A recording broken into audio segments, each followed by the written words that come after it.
الرجيم بسم الله الرحمن الرحيم وما كان الله ليعذبهم وأنت فيهم صدق يا رب العالمين إن الله وملائكته يصلون على النبي يا أيها الذين آمنوا صلوا عليه وسلموا تسليما تمامی احباب بآواز بلند مل کے پڑھنے بلغ العلا بکمالہ کشف الدجا بجمالہ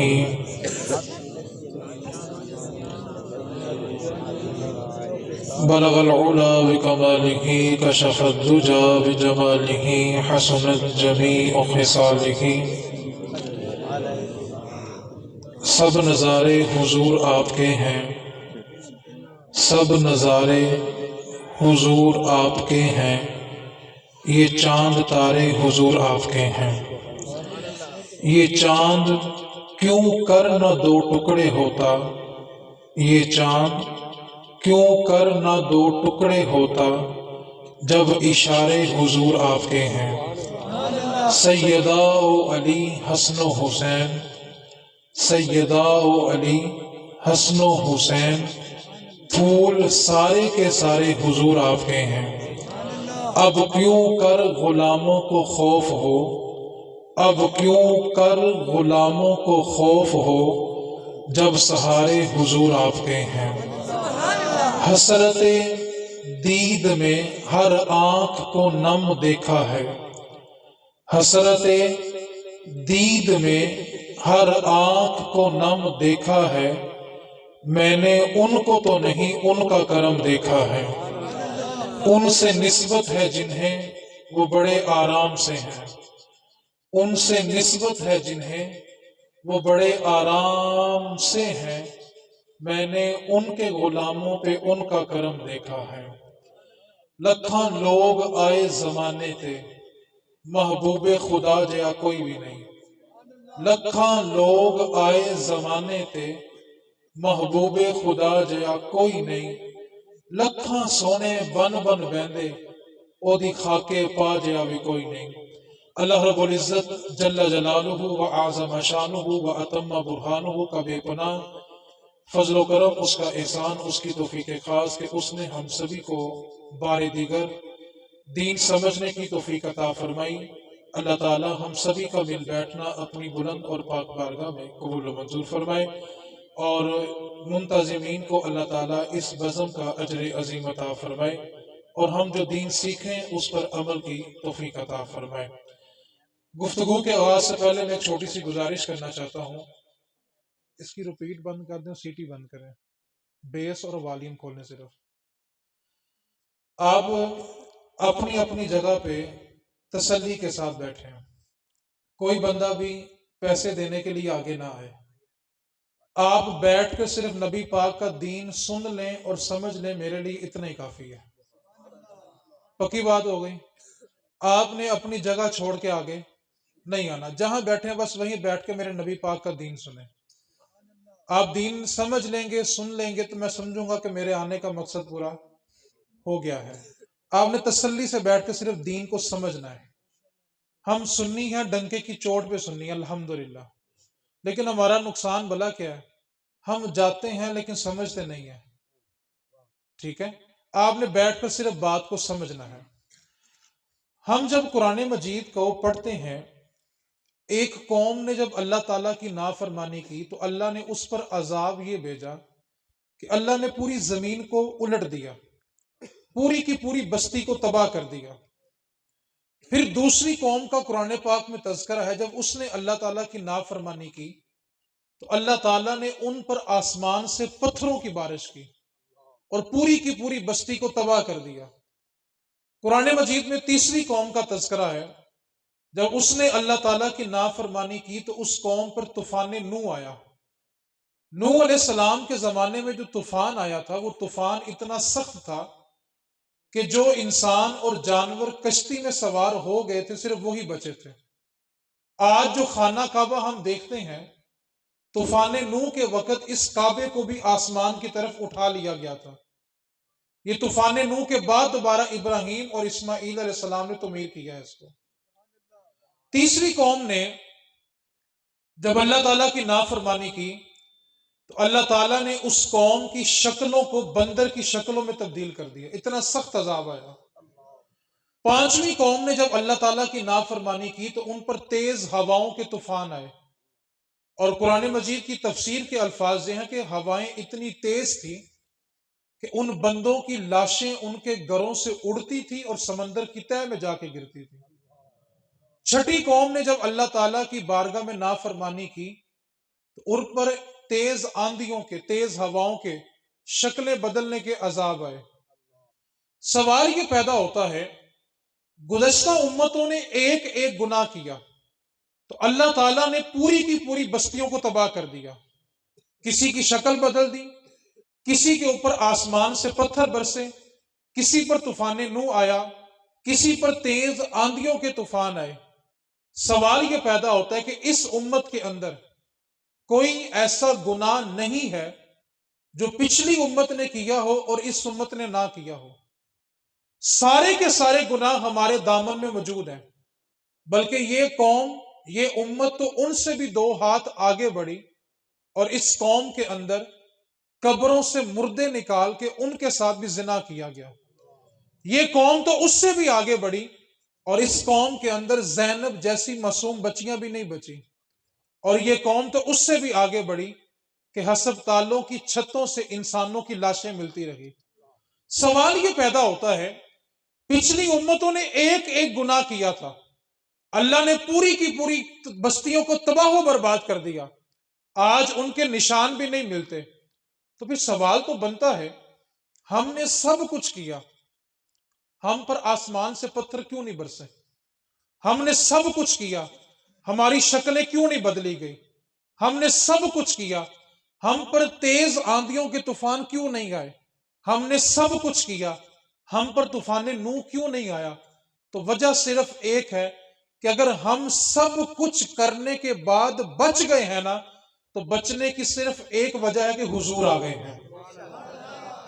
حضور کے سوا کوئی چیز نہیں ہے جس نے ہمیں اللہ کے عذاب سے بچایا ہو۔ میں کہتا ہوں ہمارے گناہوں اور اللہ کے عذاب کے درمیان جو پردہ ہے نا، اس پردے کا نام رحمت مصطفیٰ ہے۔ یہ صرف رحمت مصطفیٰ کا پردہ ہٹنے کی دیر ہے، ہمیں اللہ کے عذاب سے بچائے گا کون؟ اور جو یہ کہے کہ حضور تھے، تو میں کہتا ہوں بتاؤ پھر آج کس چیز نے ہمیں بچایا ہوا ہے؟ اس کو کہنا پڑے گا کہ ہر زمانہ میرے حضور کا ہے۔ جو جس دور میں بچا ہے، بچنے کی وجہ صرف رحمت مصطفیٰ ہے۔ یار ورنہ ایک لمحے کے لیے تصور کریں، جتنے احباب بیٹھے ہوئے، میں اپنا ماضی جانتا ہوں، میں اپنے گریبان میں اتر جاؤں تو مجھے اپنے ماضی کی راتیں یاد ہیں، آپ اپنے گریبان میں اتر جائیں تو آپ کو اپنی تنہائیاں بھی یاد ہیں۔ ہر کسی کی زندگی میں ایک گناہ ایسا ضرور ہوتا ہے جس کو بچانے کے لیے وہ ساری زندگی گزارتا ہے، اور ساری زندگی وہ اس گناہ کے ظاہر ہونے سے ڈرتا ہے کہ میری وہ والی رات کسی کو پتہ نہ چلے، میرا وہ گناہ کسی کو پتہ نہ چلے۔ آج کوئی پوچھے کہ میں میلاد کیوں مناؤں، تو صرف اس کو اس لیے میلاد منا لینا چاہیے کہ جب بنی اسرائیل کی قوم اپنے گھر سے گناہ کر کے نکلتی تھی تو ان کے چہروں پہ لکھا ہوتا تھا، گھر کی دیواروں پہ لکھا ہوتا تھا کہ فلانا بندہ فلاں گھر سے فلاں گناہ کر کے نکلا ہے۔ آج سب کچھ کرنے کے بعد اگر لوگ ہماری عزت کرتے ہیں نا، تو وجہ صرف ایک ہے کہ حضور آ گئے ہیں۔ حضور کے سوا کوئی چیز نہیں ہے جو ہمیں اللہ کے عذاب سے بچا لے، یہ صرف اور صرف رحمت مصطفیٰ ہے کہ آج ہم اللہ تعالیٰ کے عذاب سے بچے ہوئے ہیں۔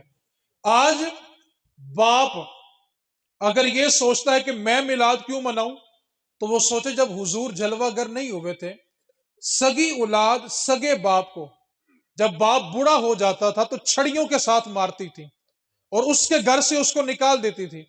آج بھی جن علاقوں کے اندر، جن ملکوں کے اندر کلمہ رسول کریم کا نہیں پڑھا جاتا، جب ماں باپ بوڑھے ہو جاتے ہیں تو اپنے گھر میں نہیں رہ سکتے، لیکن ہم جس معاشرے میں رہتے ہیں، ماں باپ بوڑھے ہو جائیں تو ان کی غلاظت صاف کرنے میں ہم اپنی جنت ڈھونڈتے ہیں۔ تو باپ سوچے کہ وہ سوچتا ہے کہ میں میلاد کیوں مناؤں، تو وہ یہ سوچے کہ جب حضور نہیں تھے تو سگی اولاد چھڑیوں کے ساتھ مارا کرتی تھی، اور اگر آج وہی اولاد ہماری گندگی صاف کرتی ہے تو وجہ صرف ایک ہے کہ حضور آ گئے ہیں۔ حضور آئے تو ماں باپ کو عزت ملی۔ ماں یہ سوچتی ہے کہ میں حضور کا میلاد کیوں مناؤں؟ تو وہ ماں سوچے جب نبی پاک جلوہ گر نہیں ہوئے تھے، عرب کے اندر ایک میلہ لگتا تھا، عکاس کا میلہ۔ یہ عرب کے اندر سب سے بڑا میلہ ہوتا تھا، اور سارے قبیلے اس میلے میں جمع ہوتے تھے۔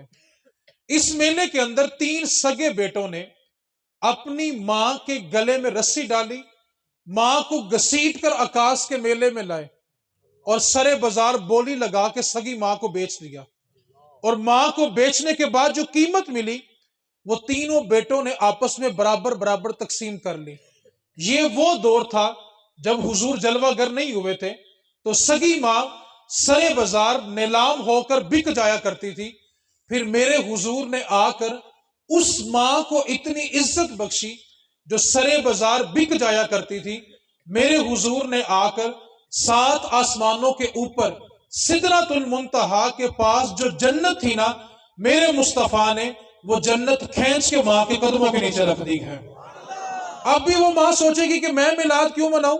ماں تو اس لیے میلاد منائے کہ جب حضور نہیں تھے میں تو سرے بازار بکا کرتی تھی، اور اس محبوب نے آ کے جنت ہی میرے قدموں کے نیچے رکھ دی ہے۔ تو ماں کو تو گج وج کے میلاد منانا چاہیے۔ بہن ہے، بیٹی ہے، وہ سوچتی ہے میں میلاد کیوں مناؤں؟ تو وہ بیٹی سوچے جب حضور جلوہ گر نہیں ہوئے تھے نا، سگا باپ سگا بھائی زندہ بیٹی کو قبر میں اور کنویں میں پھینک آتا تھا۔ بیٹی کی زندگی کا تو وجود ہی نہیں تھا۔ پھر آج ایک دور وہ ہے جب باپ اپنی بیٹی کو ایک گھر سے دوسرے گھر میں رخصت کرتا ہے نا، تو آنسو نہ بیٹی کے تھمتے ہیں نہ باپ کے تھمتے ہیں۔ حالانکہ وہ صرف ایک گھر سے دوسرے گھر بھیج رہا ہے، لیکن اس کے کلیجے پہ ہاتھ پڑتا ہے۔ تو سوال تو بنتا ہے، یہ تو وہی باپ تھا جو اپنی اس بیٹی کو زندہ قبروں میں گاڑ آتا تھا۔ آج ایک گھر سے دوسرے گھر صرف رخصت کرتا ہے تو اس کے آنسو تھمتے نہیں ہیں۔ تو بیٹی سوچے تو صحیح، آخر باپ بڑھاپے میں جا کے کمر اس کی جھک گئی ہے، اس کے باوجود مزدوری کرتا ہے۔ اس بڑے باپ سے پوچھو کہ اس عمر میں آ کے اتنی مزدوری کیوں کرتے ہو؟ تو وہ اتنی بات کہتا بھی بیٹی کو رخصت کرنا ہے۔ یہ وہی باپ تھا، بیٹی کے وجود کو برداشت نہیں کرتا تھا، آج بڑھاپے میں جا کر بھی مزدوری کر رہا ہے، اس کی آنکھوں میں آنسو ہے۔ تو بیٹی سوچے کہ آخر آنسو کیوں آ گئے؟ تو اس بیٹی کو کہنا پڑے گا یہ وہی باپ تھا جو زندگی میں زندہ برداشت نہیں کرتا تھا، آج آنکھوں میں آنسو آ گئے ہیں تو وجہ صرف ایک ہے کہ حضور آ گئے ہیں۔ حضور نے آ کے بتایا کہ فاطمہ محمد کے جگر کا ٹکڑا ہے۔ حضور نے آ کے بتایا کہ بیٹی کی عزت کیا ہوتی ہے۔ میلاد النبی صلی اللہ علیہ وسلم پر آخری بات، اور پھر میں مدرسے کے حوالے سے کچھ چند باتیں آپ سے گوش گزار کرتا ہوں۔ جتنے احباب بیٹھے ہوئے ہیں، میں صرف آپ کو ایک بالکل سادی سی بات سمجھانا چاہتا ہوں۔ ہم سب ایک خدا کو ماننے والے ہیں، ایسا ہی ہے؟ الحمدللہ ہم سب کس کو ماننے والے ہیں؟ کسی نے اپنے خدا کو دیکھا ہے؟ لیکن مانتے سارے ہیں۔ کس کے پاس کیا دلیل ہے کہ خدا ہے؟ سب کے پاس ایک ہی دلیل ہے کہ در مصطفیٰ۔ ہمیں حضور نے بتایا کہ خدا ہے۔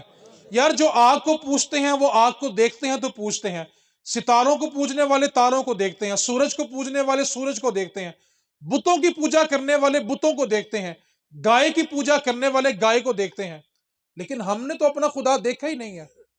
تو میں اس سے پوچھتا ہوں کہ جو کہتے ہیں کہ میں میلاد کیوں مناؤں، اس سے پوچھو یار تو خدا کو مانتا ہے؟ تو کہے گا بالکل مانتا ہے۔ تو پوچھ بتایا کس نے کہ خدا ہے؟ پچھلے سارے نبیوں سے پوچھا گیا خدا ہے، آدم علیہ السلام سے لے کے عیسیٰ علیہ السلام تک جب ہر نبی سے پوچھا گیا خدا ہے، سب نے جواب دیا ہاں خدا ہے۔ ان سے پوچھا گیا کہ آپ کو کیسے پتا چلا کہ خدا ہے؟ سارے نبیوں نے ایک ہی جواب دیا، ہمیں جبریل نے آ کر بتایا کہ خدا ہے۔ لیکن جب میرے حضور سے پوچھا گیا نا آپ بتائیں خدا ہے، تو میرے حضور نے فرمایا ہاں خدا ہے۔ آپ سے پوچھا گیا حضور آپ کو کیسے پتا کہ خدا ہے؟ سارے نبیوں نے یہ کہا تھا کہ ہمیں جبریل نے آ کے بتایا کہ خدا ہے، لیکن میرے حضور نے یہ نہیں فرمایا کہ مجھے جبریل نے بتایا خدا ہے، میرے محبوب نے فرمایا سنو خدا ہے اور تمہارا نبی سر کی آنکھوں سے دیکھ کر آیا ہے کہ واقعی خدا موجود ہے. سب کو جبریل نے بتایا ہے اور تمہارے نبی نے سر کی آنکھوں سے دیکھا ہے. یار ہمیں تو خدا کا پتہ بھی در رسول سے ملا ہے. یہ جو سیڑھیاں ہوتی ہیں نا سیڑھیاں، اس کو کہتے ہیں زینہ. کیا کہتے ہیں؟ اب شعر سنیں. کوئی چھت پہ چڑھ سکتا نہیں زینہ چھوڑ کے، کوئی چھت پہ چڑھ سکتا نہیں زینہ چھوڑ کے، اور کوئی خدا کو پا سکتا نہیں مدینہ چھوڑ کے. خدا بھی ملے گا تو در رسول سے ملے گا. ہمارے پاس تو خدا کو ماننے کی سب سے بڑی دلیل ذات مصطفیٰ ہے. نبی پاک صلی اللہ علیہ وسلم کے ایک صحابی تھے خزیمہ. کیا نام ہے جی؟ نبی پاک صلی اللہ علیہ وسلم ایک دن نا مدینہ شریف سے سیر کرتے کرتے نا مدینے کی حدود سے باہر نکل گئے. مدینے کی حدود سے باہر ایک بازار تھا اور ایک یہودی اپنا گھوڑا بیچنے کے لیے کھڑا تھا. رسول کریم صلی اللہ علیہ وسلم اس کے قریب سے گزرے تو نبی پاک کو وہ گھوڑا پسند آ گیا. اب نبی پاک نے اس سے سودا کیا، سودا ہو گیا. تو نبی پاک نے اس یہودی سے کہا کہ میں صرف سیر کرنے آیا تھا، قیمت تو ساتھ لے کے نہیں آیا، تو تم چند لمحے رکو، میں مدینے جاتا ہوں، قیمت لا کے دیتا ہوں، گھوڑا پھر میرے سپرد کر دینا. یہودی نے کہا ٹھیک ہے. اب نبی پاک صلی اللہ علیہ وسلم جب قیمت لینے کے لیے مدینے پہنچے تو یہودی کو کسی نے گھوڑے کی زیادہ قیمت لگا دی اور وہ ایمان سے ڈاواں ڈول ہو گیا. اب نبی پاک صلی اللہ علیہ وسلم قیمت لے کے جب واپس پہنچے، کہا یہ تمہاری قیمت ہے، گھوڑا میرے سپرد کر دو. کہنے لگا میں نے گھوڑا بیچا ہی کوئی نہیں ہے. اب نبی پاک کا اصرار ہے کہ میں نے گھوڑا خریدا ہے اور اتنی قیمت میں خریدا ہے. یہودی مسلسل انکار کر رہا ہے کہ میں نے گھوڑا بیچا ہی نہیں ہے. اب جب شور ہوا تو بازار میں لوگ جمع ہو گئے. اب نبی پاک کا یہ دعویٰ تھا کہ میں نے گھوڑا اتنی قیمت میں، بولو تو صحیح. یہودی کا کہہ رہا ہے میں نے گھوڑا بیچا. یہودی نے ایک جملہ بولا، کہنے لگا آپ کی شریعت میں یہ ہے کہ جو بندہ دعویٰ کرتا ہے وہ گواہ پیش کرتا ہے. اگر آپ سچے ہیں تو گواہ پیش کر دیں کہ آپ نے گھوڑا خریدا ہے تو میں گھوڑا آپ کے سپرد کر دوں گا. اب یہودی جانتا تھا کہ جس وقت سودا طے ہوا ہے میرے اور ان کے علاوہ یہاں پہ کوئی نہیں تھا. اب گواہ کہاں سے آئے؟ اب جو بازار میں لوگ جمع تھے نا، ان میں نبی پاک کے صحابی تھے، خزیمہ بھی تھے. جب یہودی نے کہا نا کہ آپ گواہ پیش کر دیں کہ آپ نے گھوڑا خریدا ہے، اگر گواہ مل گیا تو میں گھوڑا آپ کو دے دوں گا. حضرت خزیمہ آگے بڑھے، عرض کرنے لگے یا رسول اللہ میں گواہی دیتا ہوں کہ آپ نے یہ گھوڑا یہودی سے خریدا ہے اور اتنی قیمت میں خریدا ہے. اب گواہ مل گیا، حضور نے پیسے دیے، گھوڑے کی لگام پکڑی اور مدینے کی طرف چل پڑے. اب گھوڑے کی لگام حضور کے ہاتھ میں ہے، حضور مدینے کی طرف جا رہے ہیں. حضرت خزیمہ حضور کے ساتھ ساتھ جا رہے ہیں. نبی پاک صلی اللہ علیہ وسلم نے چلتے چلتے پوچھا خزیمہ جس وقت میں نے گھوڑا خریدا تھا میرے اور یہودی کے سوا وہاں پہ کوئی نہیں تھا، پھر تو نے کیسے گواہی دی کہ میں سچ بول رہا ہوں؟ پھر تو نے کیسے کہا کہ میں جو بات کر رہا ہوں وہ سچی ہے؟ سنے حضرت خزیمہ کا جواب. عرض کرنے لگے اللہ کے رسول آپ نے یہ پوچھا ہے کہ میں نے کیسے یہ گواہی دے دی کہ آپ سچے ہیں؟ اے اللہ کے رسول ہم نے جبریل اترتا نہیں دیکھا، ہم نے جبریل اترتا، آپ نے کہا آتا ہے تو ہم نے مانا. اے اللہ کے نبی ہم نے جنت نہیں دیکھی، آپ نے کہا ہے ہم نے مانی. ہم نے جہنم نہیں دیکھی، جنات نہیں دیکھے، فرشتے نہیں دیکھے. آقا آپ نے کہا کہ یہ سب کچھ ہے، ہم نے مانا. اے میرے آقا اس دنیاوی سودے کی حیثیت ہی کیا ہے؟ ہم نے تو اپنا خدا نہیں دیکھا، آپ نے کہا خدا ہے تو ہم نے بن دیکھے اپنے خدا کو کہ کلمہ پڑھ لیا ہے.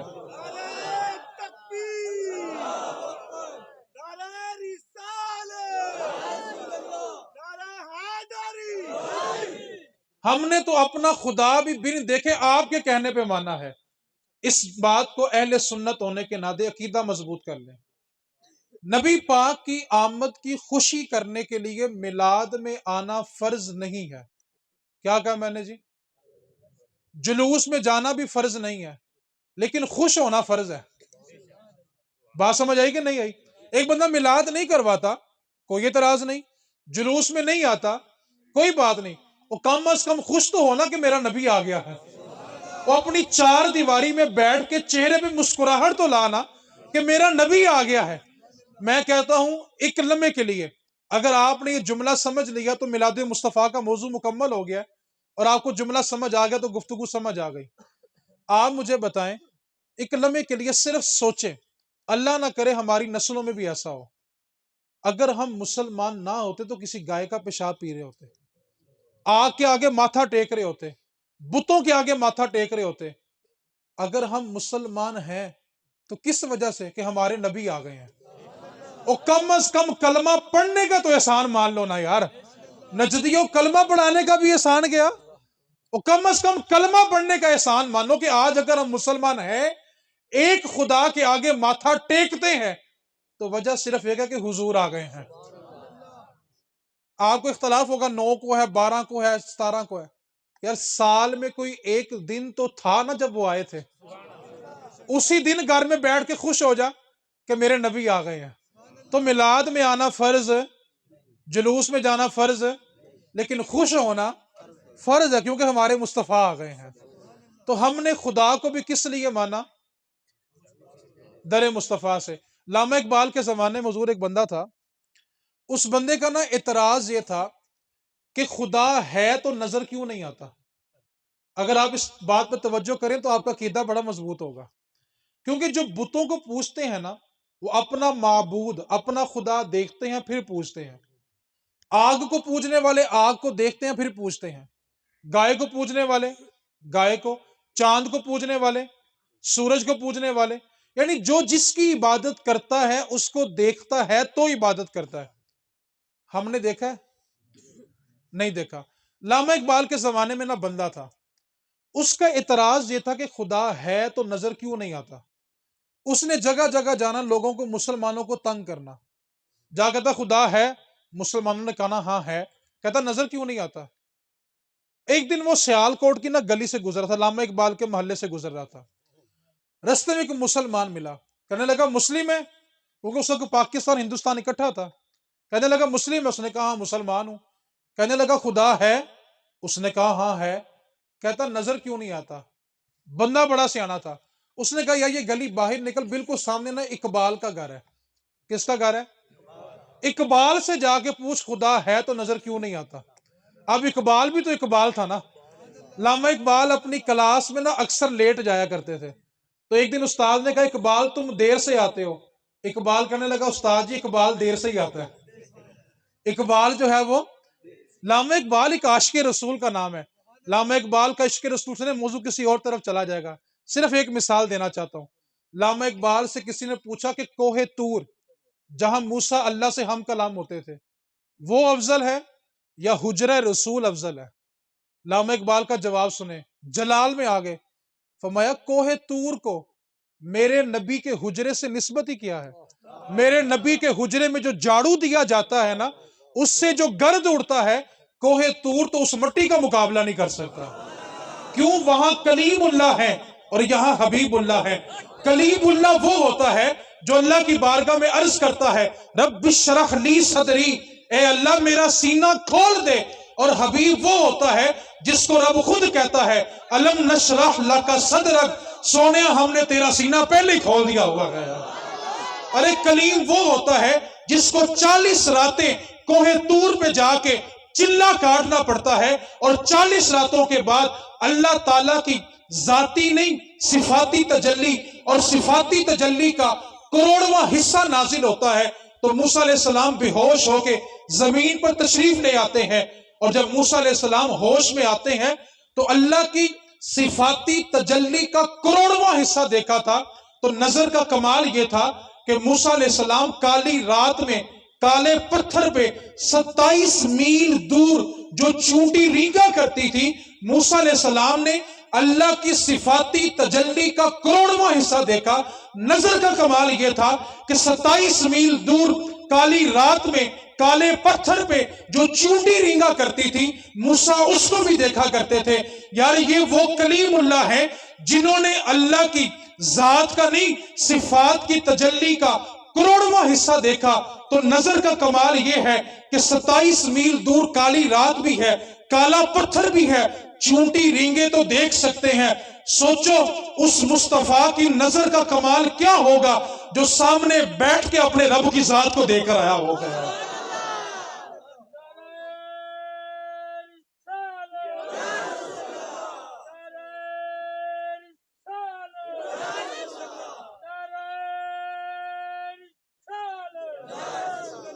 وہ کلیم اللہ ہیں، یہ حبیب اللہ ہیں، کیونکہ سب سے اولا ہو اعلیٰ، سب سے بالا ہو اعلیٰ، کون دیتا ہے؟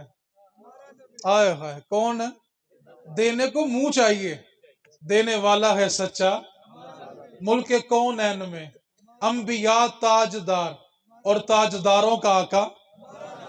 اب اس بندے کا اعتراض کیا تھا کہ خدا ہے تو نظر؟ اس نے کہا یار سامنے نا اقبال کا گھر ہے، جا کر اقبال سے پوچھ کے خدا ہے تو نظر کیوں نہیں آتا۔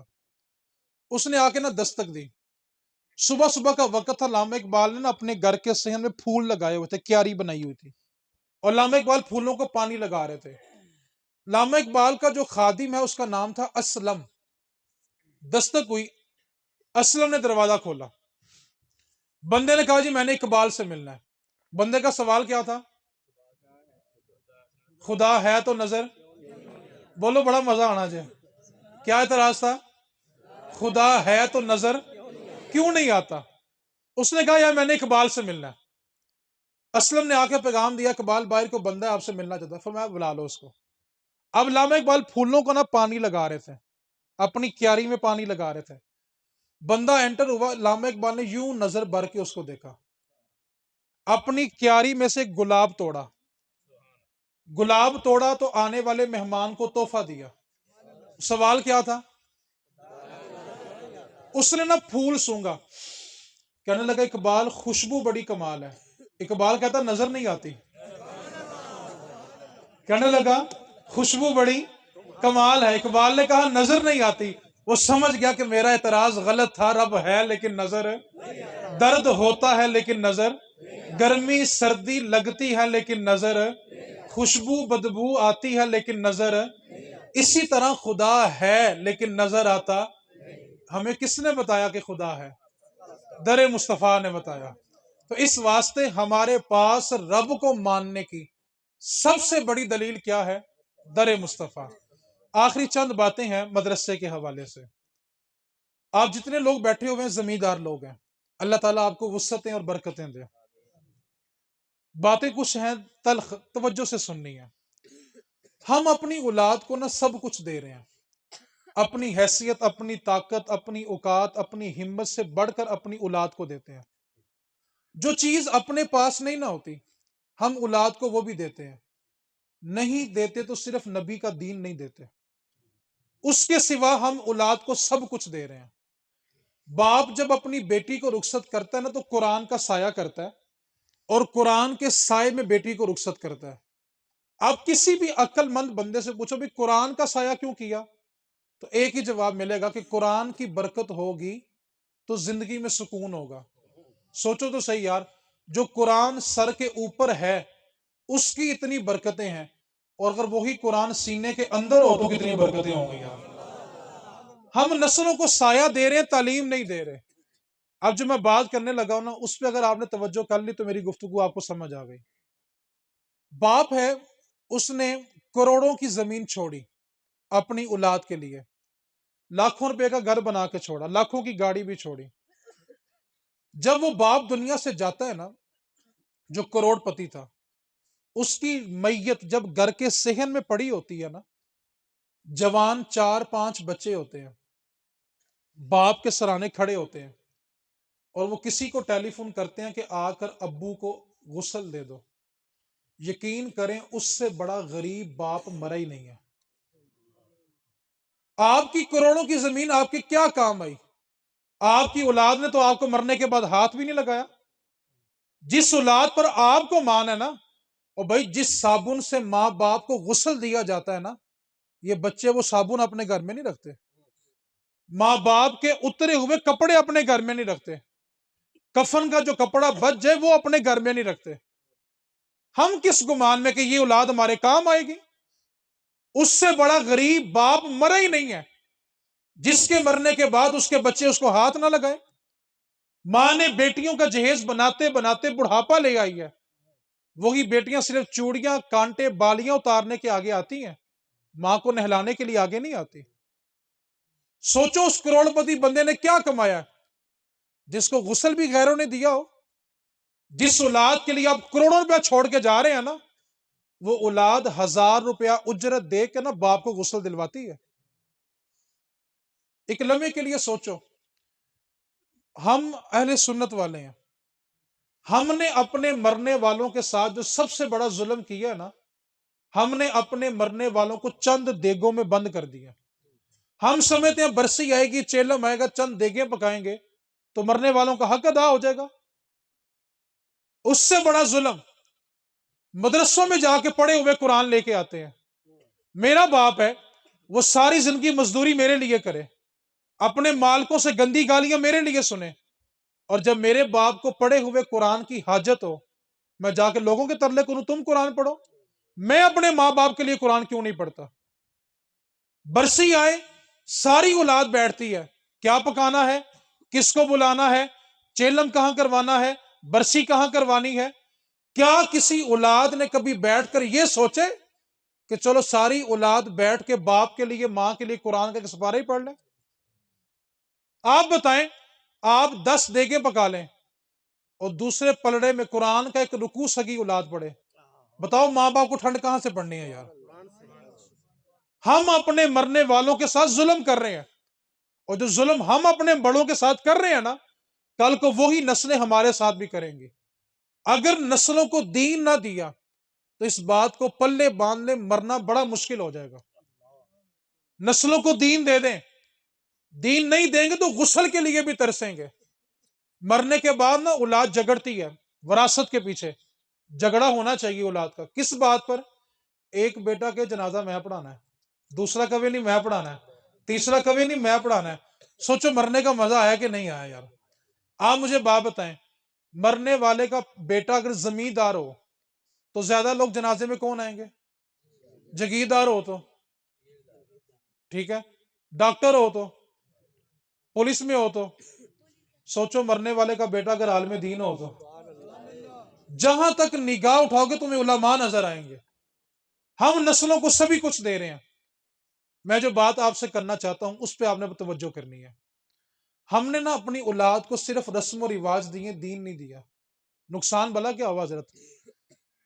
بیٹا جب ماں باپ کو دفن کر لیتا ہے نا، میرے نبی پاک نے فرمایا کہ جب میت کو دفن کر لو تو قبر پہ اتنی دیر ٹھہرو جتنی دیر میں ایک اونٹ ذبح کر کے اس کا گوشت بنتا ہے. اتنی دیر میں مردے سے حساب و کتاب ہو جاتا ہے. اب جس وقت ماں باپ بیچارے قبر میں حساب میں پھنسے ہوئے ہیں، بیٹا اور بیٹیاں چاولوں کی پلیٹیں بانٹ رہے ہوتے ہیں. میں کوئی کھانے کا منکر نہیں ہوں، نہ میں صالح ثواب کا منکر ہوں. وہاں ماں باپ بیچارے حساب میں پھنسے ہوئے ہیں اور وہاں پہ اولاد کو فکر ہی نہیں ہے. آپ مجھے بتائیں، آپ سے میرا سوال ہے، جب کسی کا انتقال ہوتا ہے ہم اس کے بارے میں کیا سوچتے ہیں؟ اس کی اولاد کا سوچتے ہیں، پیچھے والوں کا کیا ہوگا. کبھی سوچا جو قبر میں جا رہا ہے، قبر میں جا کے اس کا کیا ہوگا؟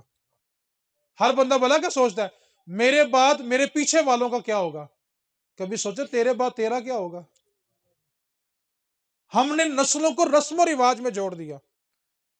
وہاں ماں بیچاری حساب میں پھنس گئی ہے، باپ بیچارہ حساب میں پھنسا ہوا ہے، اولاد گھر آ کے چاولوں کی پلیٹوں کے پیچھے بھاگ رہی ہے. آپ توجہ کریں، اگر اس کے سرانے بیٹھ کے بیٹا کہہ رہا ہو الرحمن الرحیم، مالکا تو رحمان بھی ہے تو رحیم بھی ہے، اور نیچے فرشتہ پوچھ رہا بتا تیرا رب کون ہے، اوپر بیٹا کہے رحمان بھی ہے رحیم بھی ہے، بتاؤ ماں باپ کا حساب آسان ہوتا ہے کہ نہیں ہوتا؟ عیسیٰ علیہ السلام نے قبر کے قریب سے گزرے، قبر میں بڑا شدید عذاب تھا، شدید عذاب تھا. چند دن کے بعد عیسیٰ علیہ السلام کا دوبارہ اسی قبر کے قریب سے گزر ہوا، دیکھا اس قبر میں اللہ تعالیٰ کی رحمتیں نازل ہو رہی ہیں. رک گئے، اللہ کی بارگاہ میں عرض کی مالک و مولا تیری حکمت سمجھ نہیں آئی، چند دن پہلے اسی قبر میں تیرا عذاب تھا، آج اسی قبر میں تیری رحمتیں نازل ہو رہی ہیں.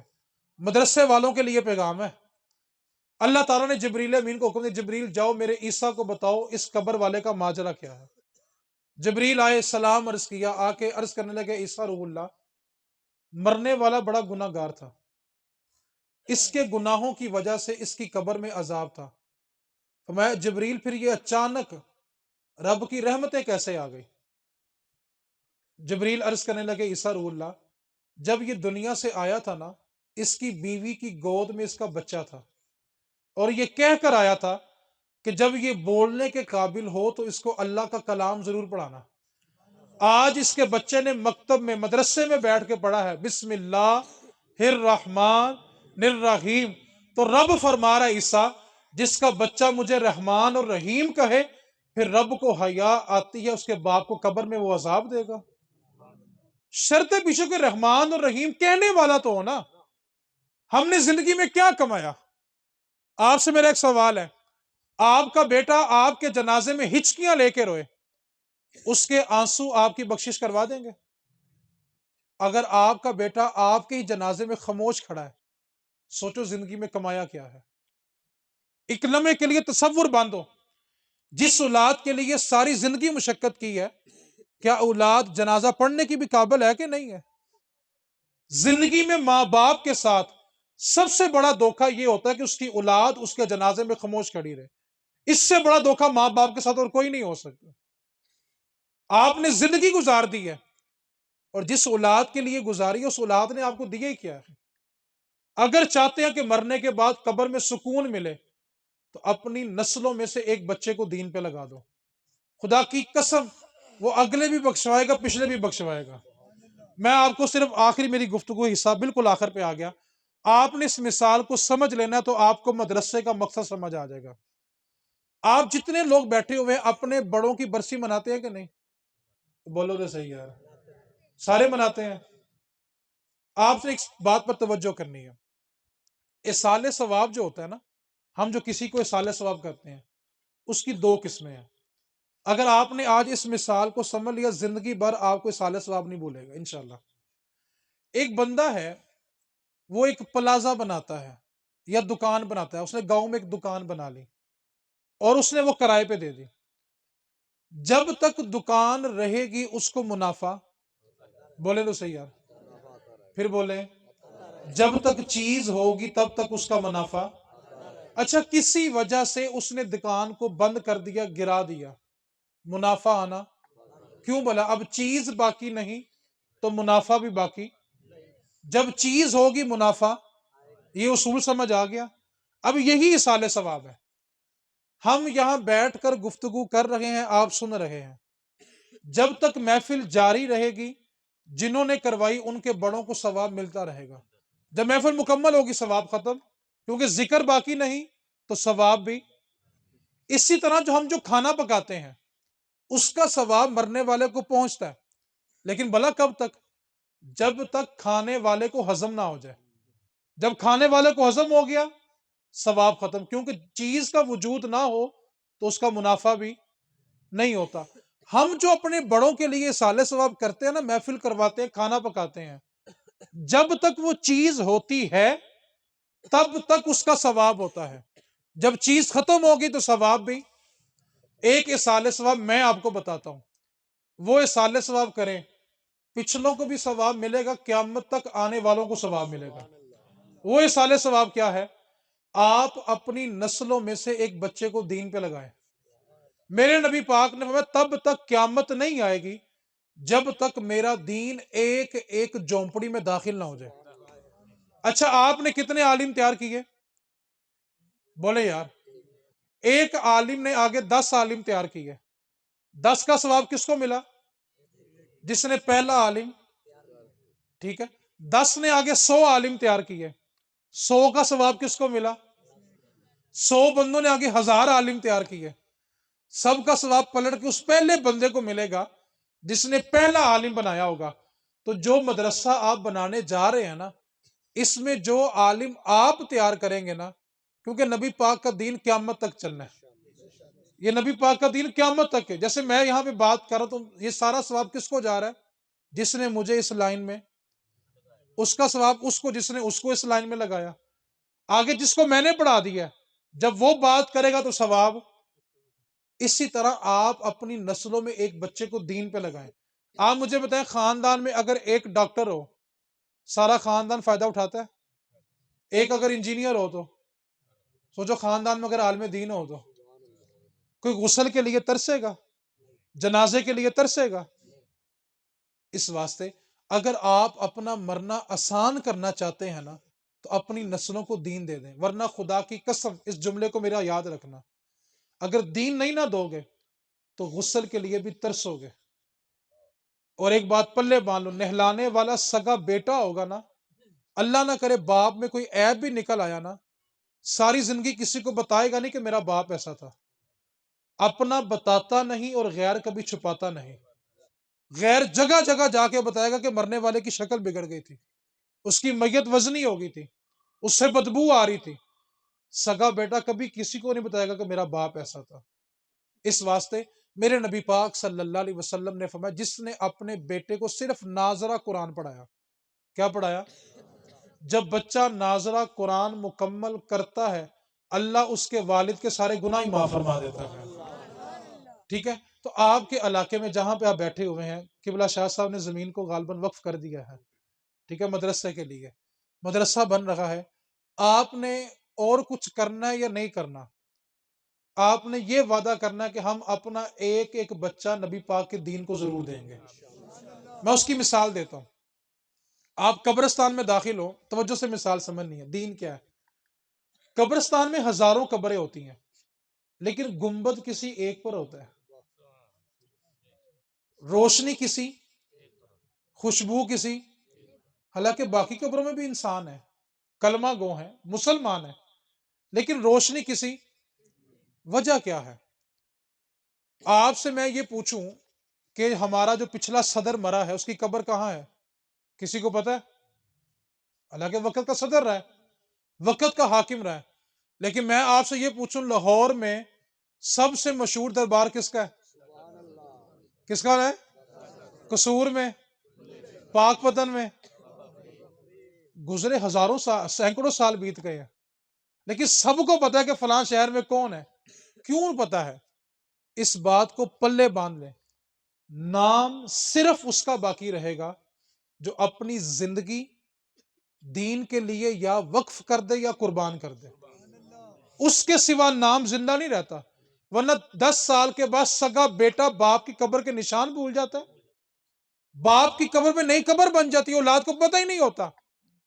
لیکن 1000 سال بیتنے لگے ہیں، داتا علی حجویری کا مزار اسی طرح ہی ہے، بلے شاہ کا مزار اسی طرح۔ کیوں؟ انہوں نے اپنی زندگیاں دین کو دی ہیں۔ آپ لاہور میں داخل ہوں تو لاہور میں داخل ہونے سے پہلے مقبرہ جنگیر آتا ہے، وقت کا حکمران گزرا ہے، اس کے نام سے لوگ کانپا کرتے تھے۔ لیکن اب دن کے وقت جائے نا، دن کے وقت تو سناٹوں سے خوف آتا ہے، بندہ بشر وہاں پہ نظر نہیں آتا۔ لیکن جب آپ راوی کراس کر کے داتا کی چوکھٹ پہ رات کو 3 بجے بھی جائیں تو لوگ لائن میں لگ کے سلام کر رہے ہوتے ہیں۔ کیوں؟ انہوں نے اپنی زندگیاں دین کے لیے وقف کی تھی۔ اگر آپ چاہتے ہیں کہ آپ کی اولاد آپ کے کام آئے تو اس کو دین پہ لگا لو۔ ایک باپ تھا، اس نے اپنے بیٹے کو یورپ بھیجا اعلیٰ تعلیم کے لیے، بیٹا پڑھ کے آ گیا، لیکن اس کو بیماری ایسی لگ گئی کہ ڈاکٹروں نے اس کو لا علاج کہہ دیا۔ اب اس بیٹے کا بالکل آخری وقت تھا، اس نے اپنے والد کو بلایا، کہنے لگا، ابا جی وہ فلانی الماری میں میری ساری ڈگریاں پڑی ہوئی ہیں، وہ ڈگریاں مجھے لا کے دے دیں۔ ڈگریاں لا کے باپ نے بیٹے کو دی تو بیٹے نے ساری ڈگریاں اپنے والد کی گود میں ڈال دی۔ کہنے لگا، ابا جی آپ نے ان ڈگریوں کے لیے مجھ پہ بڑی محنت کی ہے، اللہ نے مجھے کامیاب بھی کر دیا، لیکن میرا آخری وقت ہے، مجھے بتائیں اگر فرشتوں نے پوچھا بتا تو نے اللہ کا قرآن بھی پڑھا ہے کہ نہیں پڑھا، بتائیں میں نے جا کے جواب کیا دینا ہے؟ آپ سے میرا ایک سوال ہے، آپ سب کی اولاد جو شادی شدہ ہیں، مجھے ایک بات تو بتائیں، جس بچے نے آپ کی زندگی میں قرآن نہیں نہ پڑھا، اس نے آپ کے بعد بھی آپ کے لیے نہیں پڑھنا۔ جس نے آپ کی زندگی میں نماز نہیں نہ پڑھی، اس نے آپ کے بعد بھی آپ کے لیے نہیں پڑھنی۔ دیگے پکا کے برادری میں ناک رکھنے کے لیے سارے بلا تو لے گا۔ آپ تصور کریں، ایک طرف 100 دیگے پکا لے وہ، اور دوسری طرف 5 وقت اتحیات میں بیٹھ کے وہ یہ کہے ربنا اغفر لی والی والدیہ، اللہ سونیا مجھے بھی بخش دے، میرے ماں باپ کو بھی بخش دے۔ بتائیں ٹھنڈ کس سے پڑنی ہے یار؟ ہماری اولاد رسم و رواج میں چلی گئی ہے، وہ دین سے دور چلی گئی ہے۔ اگر چاہتے ہو کہ مرنا آسان ہو جائے اور مرنے کے بعد قبر میں سکون مل جائے، تو اپنی اولاد میں سے ایک بچے کو دین پہ ضرور لگا جانا، وہ کہیں بیٹھ کر دین بیان کرے گا، قبریں آپ کی روشن ہوتی رہیں گی۔ اور اگر آپ لوگوں نے نسلوں کو دین نہ دیا تو جینا تو مشکل ہے ہی ہے، مرنا اس سے زیادہ مشکل ہو جائے گا۔ اس واسطے اگر چاہتے ہو کہ مرنے کے بعد قبروں میں سکون ملے تو اپنی نسلوں کو دین دے دو، اپنی بیٹیوں کو دین دے دو۔ جہیز اتنا دیتے ہو کہ بیٹے والوں کا گھر چھوٹا پڑ جاتا ہے، لیکن دین اتنا بھی نہیں دیا کہ وہ اپنی اولاد کی تربیت کر لے۔ آپ کیا سمجھتے ہیں ہم سے اس بارے میں سوال نہیں ہوگا؟ خود عمر بیت گئی ہے نا، نسلوں کو دین دے دو۔ اور جن کے بچے بڑے ہو گئے ہیں، بابے ہو گئے ہیں، کہتے ہیں اب ہم کیا کریں؟ تو یار بچوں کے بچے بھی آپ کے بچے ہیں، ان میں سے ایک بچے کو دین پہ لگا دو۔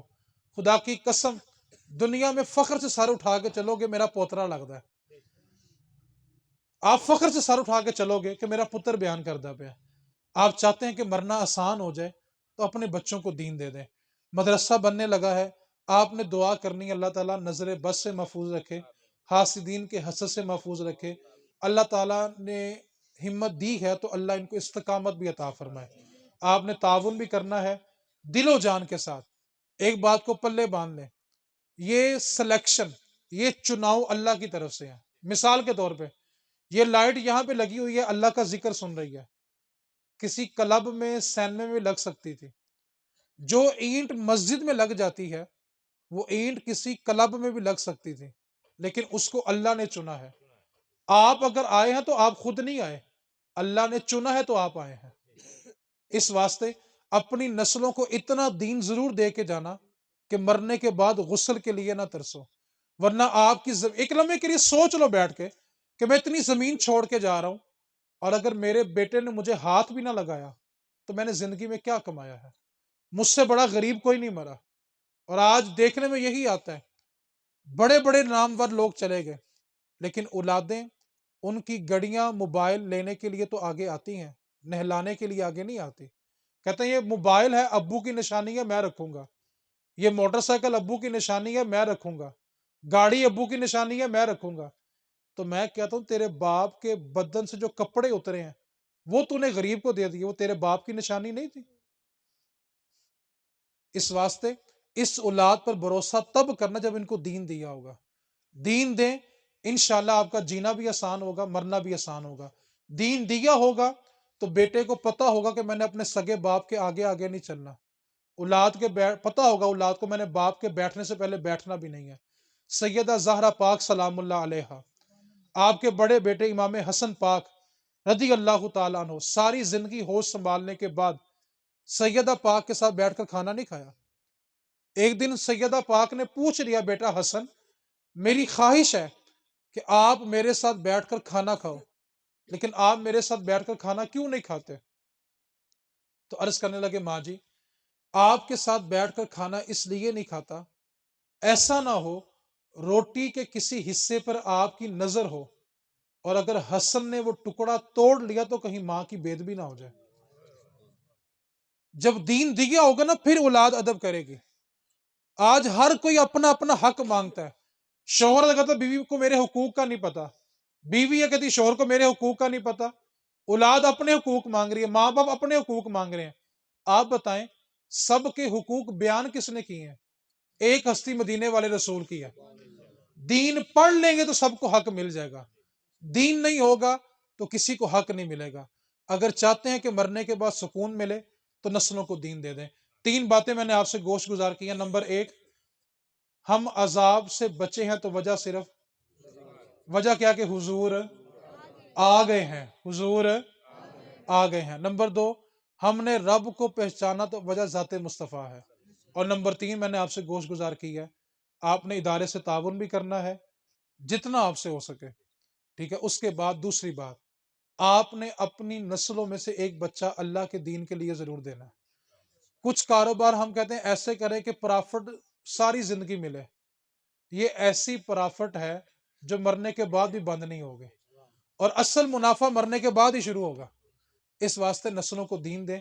اب جس کے جی میں آئے، اب جس کے وہ حاصل روشنی کرے، اب جس کے جی میں آئے وہ حاصل روشنی کرے۔ ہم نے تو دل جلا کے سر عام کر دیا، وما علینا الا البلاغ المبین۔